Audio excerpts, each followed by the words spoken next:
Child of Satan, child of God. Her own story, Susan Atkins, with Bob Slosser. Charles Manson's woman, Susan Atkins, from Helter Skelter, to her miraculous rebirth. Child of Satan, Child of God, published by Manalorlin Dornace Publishing in San Juan Capistrano, California. Copyright 2005 by Susan Atkins. All rights reserved. Library of Congress Catalog Card Number 77-81947. This audiobook will be read by me, Myra Elvira Harding. The book starts off with a quote from the Bible. It says, "Then if any man shall say unto you, Lo, here is Christ, or there, believe it not.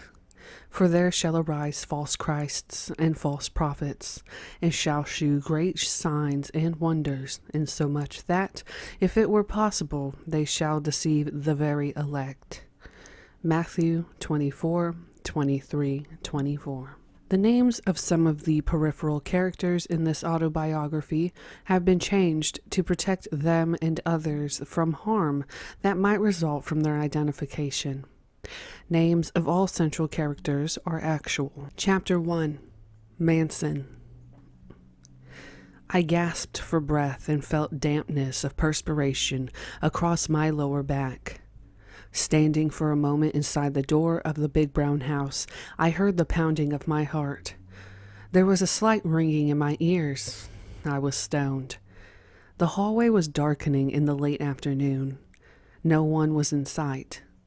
Faintly, I heard music. Someone singing, I thought. I exhaled noisily, then stood still and listened. Someone was singing upstairs. Delicate guitar patterns formed around the voice. I wondered, no one here plays like that. I waited and my eyes adjusted to the dimming light. Where is everyone? I heard myself ask. My scalp suddenly tingled and I felt goosebumps rise on my bare arms. Maybe the police had beaten me back to the house.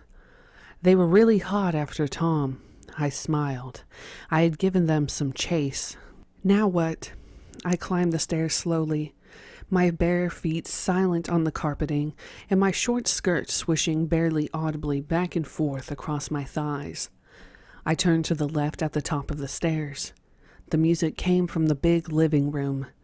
Passing through the massive oak double doors, I was startled.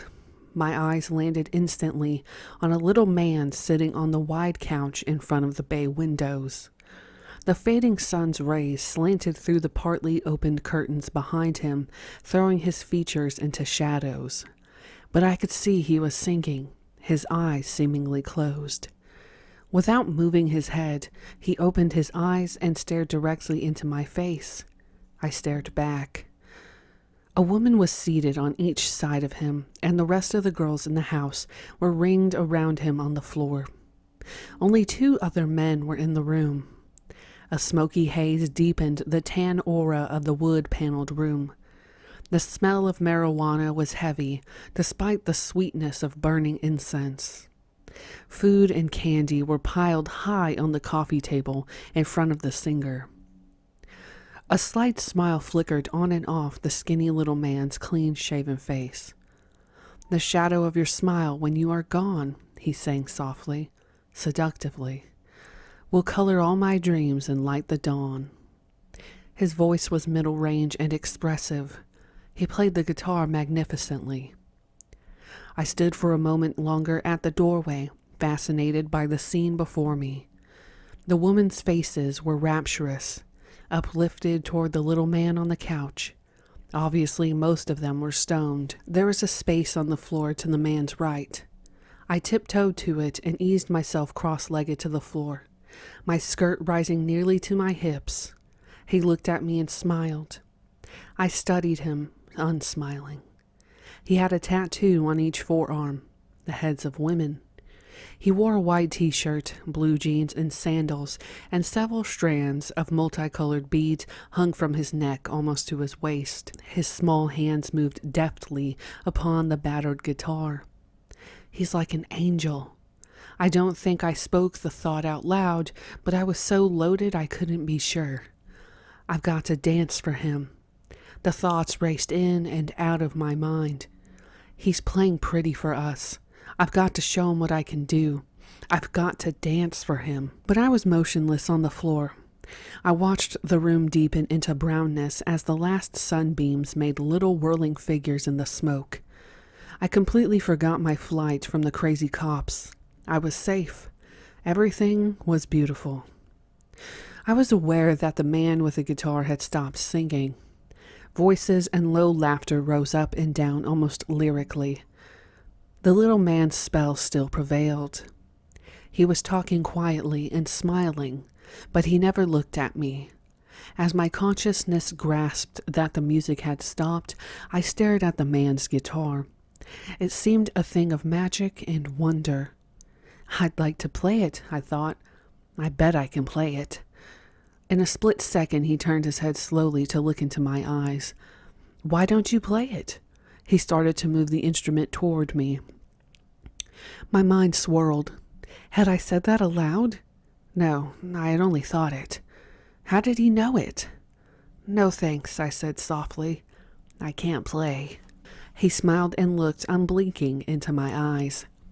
It was as though something was sitting on his shoulder talking to something sitting on my shoulder.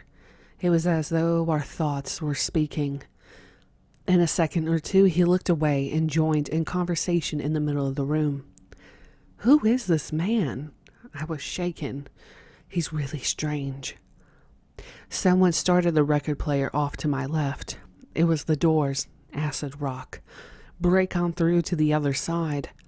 It was a driving beat, and my body began to move to it, even as I sat on the floor. The little man with the guitar was watching me again. I could feel it. He's powerful, I thought. He knows something, but he looks so ordinary. His brown, rather wavy hair, fairly short, was combed straight back. He was just an unusual little guy. But I'm not sure I can handle him, I thought. I got up and walked to the record player, flipping through the pile of records on the floor. The player was blasting out the driving, pounding music of the Jefferson Airplane, the White Rabbit album. I needed to dance. Some of the other kids had already begun. They were passing joints around, and the intensity in the room heightened. The thoughtful, melancholy mood established by the stranger burst into pulsating, stabbing emotion. I danced formlessly around the player as the record concluded. I stopped and dropped on another Doors record. It was alive and furious. I threw myself into the music and danced, lost within. I'll dance for him. Within a minute, the little man placed his guitar on the floor beside the couch and walked close to me. I sensed him more than I saw him. He began to dance behind me. The music was driving. I felt his hands on my hips and began to move my body. What's he doing? I thought, in the storm of my mind. He was leading my body in movements I had never tried. Gently, with ever so little pressure, he guided my body in rhythmic, sensual variations. He moved very close to me, putting his arms around my waist from behind. He whispered into my ear, "That's right, that's good. Yes, in reality, in your God self, there's no repetition. No two moves, no two actions are the same. Everything is new. Let it be new." Our bodies moved together, close, then apart. We moved. He moved me, and we danced. It was all new. It was all new. I was a good dancer, a professional dancer. I had done fantastic things with my long, slim body before the searching eyes of men, but I had never danced like this. I wasn't merely dancing. I was dance. We swung to face one another, our bodies moving and jerking to the pounding drum beat. Suddenly, something happened that has no explanation. I experienced a moment unlike any other. The stranger and I, dancing, passed through one another. It was as though my body moved closer and closer to him and had actually passed through him. I thought for a second that I would collapse. What had happened? Was I crazy? Had our physical bodies passed through one another? It was beyond human reality. As we moved to one another, again we mirrored each other perfectly. He moved as I moved. I moved as he moved. We were perfectly together. One. Something of him was in me. That's it, he was saying. It seemed far away. That's it. Everything is new. We danced savagely. I don't know how much time passed, but as though coming out of fleecy white clouds, I became aware that the music had stopped. The stranger and I were standing face to face. He smiled. "You are beautiful," he said. "You are perfect. I've never seen anyone dance like you. It's wonderful. You must always be free." For a few moments, I could only smile. I watched his face. Its features were slender, delicate, shifting into many expressions. His eyes were almost black, flat, hard. "Thank you," I finally said. I paused. "My name is Susan Atkins," I said. "Who are you?" The eye contact was broken, and he lowered his head, brushing his hair with one hand. "Who, me? Oh, I'm Charlie Manson." He turned around the room. Most of the women were sitting on the floor again. He snapped his fingers once with a quick move of his left hand and said, "Let's go, girls." 3 of the women rose quickly and walked out behind him. It was early afternoon 2 days later. The big house at Leon and Oak Streets in Haight-Ashbury was quiet. The leaders, the men, were all in jail for selling drugs. What was to happen? Things were falling apart in our family. I was fast falling into discouragement. We obviously couldn't survive without our men. Tom, the head of our commune, Bob, my man, who was second in command, and the others. I had been there several weeks and only occasionally felt the first tinges of acceptance. I could sense the smothering clouds of insecurity and dread rolling back in. I walked into the second-floor hallway, and there stood the little man, Charlie. He just stood there, empty-handed, slouched below his stretched-out 5'7" height. "Hello," he said. Surprised to see him there, I said nothing for several moments. "Hello," I finally said, unable to raise a smile. "Where is everybody?" he asked. "They were busted." "Oh no," he said softly. "I knew things were hot the other night, but I didn't know what happened." I suspected he knew more than that. Somehow I thought he probably knew none of the men were there. But this only intensified the fascination he stirred in me. As we stood in the hallway, he seemed to change from a skinny, slouching little man in t-shirt and jeans to a man with mysterious power. Suddenly, I was extremely vulnerable, but afraid. I knew I had aroused interest in him. He was as attracted by the strong, willful spirit within me as I was by the powerful, knowing spirit within him. I knew he was a challenge to me, and I suspected I was the same to him. He watched me closely as we talked about the drug raid, and I knew he was seeing inside me. I was tough, but still only 18. I felt my weaknesses, my fears, were being laid bare before his eyes. "Why don't we go for a walk?" He said it, matter-of-factly, simply. "You intrigue me. I'd like to talk to you about it." We went out into the street and walked slowly, seemingly haphazardly for several blocks. We ended up in front of a big wooden apartment building, shabby and run down. "I'm staying here," he said. "Come on up and we'll talk some more." He said it so openly. We stood in front of the mirror in the bedroom he had been given to use. It was a full-length mirror.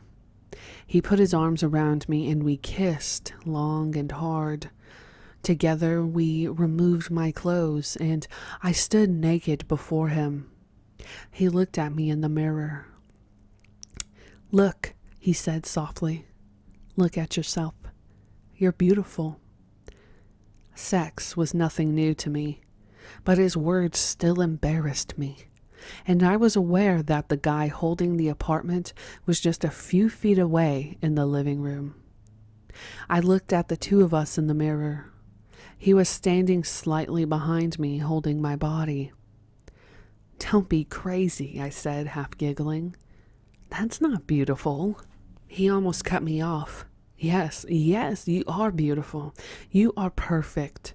You've got to see yourself as perfect. Beautiful. His voice was low and soft, but even in its softness, it seemed to have an echo in it. "You've got to love yourself," he said. As he talked, he kissed my shoulders and my neck. In the mirror, his eyes burned into mine. They never left my eyes. His eyes don't blink, I thought. I knew he saw inside of me. Continuing softly, he said, "When you were a little girl, did you ever want to make love to your father?" I was stunned.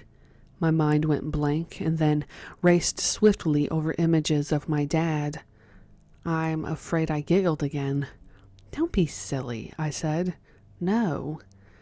"I know you have," he said. "You must be honest. Every girl at some time wants to make love to her father." I was silent. "You've got to be free of all your inhibitions and your fears. They're weighing you down. They're choking you. You've got to break free." He moved his hands over my body, continuing to watch me in the mirror. "You've got to break free," he said again.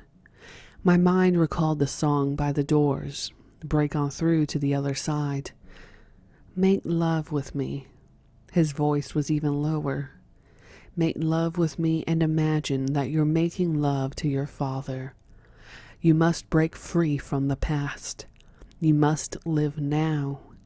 There is no past. The past is gone. There's no tomorrow. There's now. You've got to break free from your father. Now." We made love in Charlie's bed. How many others has he done this with here? The thought flashed into and immediately out of my mind. I tried to imagine that Charlie was my father, but my mind wouldn't hold that image either. It raced over and over Charlie's words. I knew he was right about the past. I must live in the now, I thought. I was fully convinced. It was late afternoon as we sat on a curb at the edge of the sidewalk. The streets were beginning to fill with people, the counterculture people, the hippies, the world called them. Haight-Ashbury in San Francisco was in full swing. I was well acquainted with it, having started with weekend flings into the life of a flower girl to escape the rushing, mindless plastic world I had frequented as a topless go-go dancer. Charlie seemed to talk in several directions at once, always driving in one way or another at escaping from the past and realizing the present. Sometimes it seemed that he babbled, but there was knowledge in it. There was power in his mind. Suddenly he said, "Susan, if I postulate what I want, I'll get it, you know." I didn't know what he was talking about. "What do you mean?" "It's simple. If I think about a quarter, for instance, if I think about it and see it, I'll get it." I said nothing, watching the people go by. They were interesting.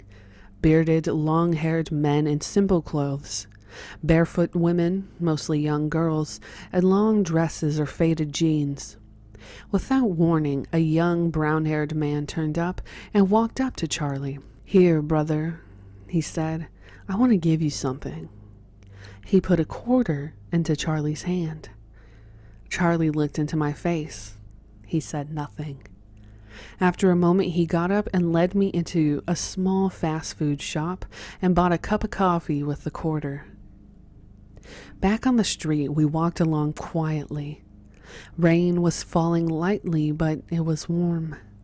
We started down an incline at a driveway, and my bare feet slipped on the wet pavement. My body started backward. Suddenly, Charlie grabbed my right arm and held me up. His face was close to mine. I won't ever let you fall, he said softly. The words gripped me. I won't ever let you fall. That's what I craved. I was a tough, streetwise 18-year-old ready for a new world culture. But I needed someone who was stronger than I was. I needed someone who wouldn't fail me. I wanted Charlie to grab me and keep me from falling. He was short, skinny, almost emaciated, but he had strength. He had mind strength. I knew he would keep me from falling. Even before he asked me, I knew I would leave the big brown house and go with him. He had other women with him. I knew that, but I wanted what he had. Come on, he said simply. We're going to LA. The big, battered school bus had been remodeled inside as a camper. The seats had been replaced by a bed, sleeping bags, a sink, and odds and ends. I threw all my belongings into the back end, as did the 5 other women, and Charlie drove out to the highway and headed south. We were a strange-looking group, a skinny little man with a gang of girls yelling and laughing our way in an old, hollowed-out school bus. It was late at night, and we were somewhere between San Francisco and Los Angeles when Charlie pulled the bus off the road and stopped.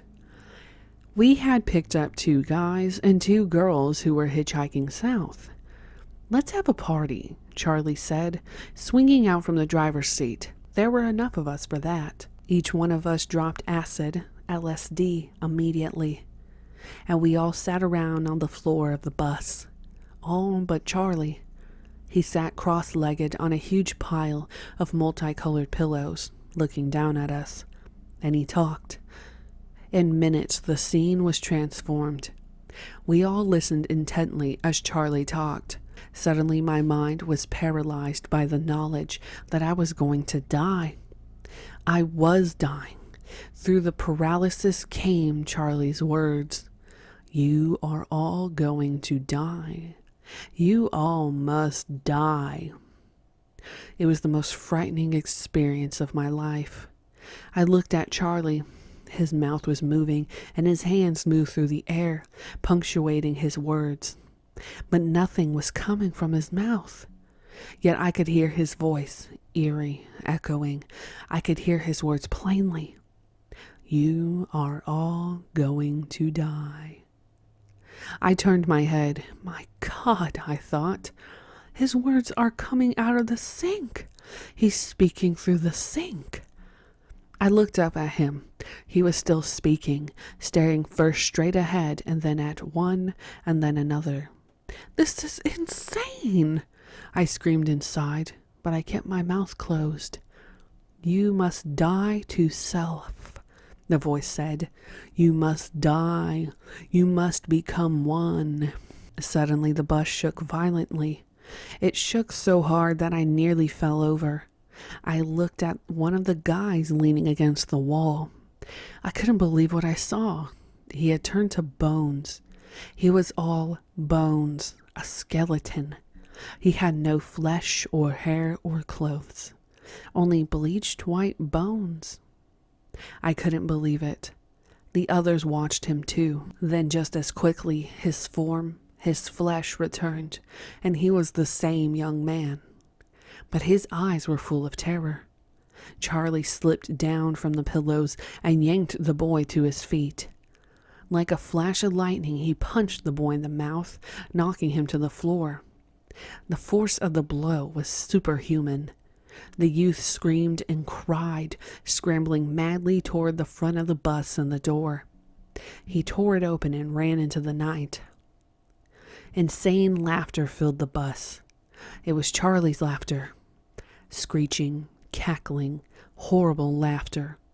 It scraped nerves, grating, grinding. Charlie, standing in the middle of the bus, had his head back and his mouth wide. But the laughter, the hideous noise, came from the sink. It boomed from the sink, filling the air. I crawled on my hands and knees, dragging my drained, nearly paralyzed body across the hard floor, and clutched frantically at Charlie's leg. I grabbed it and held on. Am I dying? Oh God, am I dying? The words screamed in my head, and my mouth was tightly shut. I held on to his leg desperately. I must hold on. Abruptly, everything became quiet. I was prostrate on the floor. Charlie went back to the pillows. The others sat or lay quietly. After several minutes, I was aware of people moving toward the door. All but our original 7 left without saying anything. They disappeared into the darkness. The bus was filled with fear. We were all afraid. I looked at Charlie, and his face was chalky white. He rubbed his hands back across his hair. I walked over to him, and he looked up at me. Did you see that? His voice was almost a whisper, and it came from his mouth this time. He rubbed his head again. My voice came out of the sink. Yes, that's all I could say. I didn't know what more to say. We had been out of control. We had been through something beyond this world. End of chapter 1.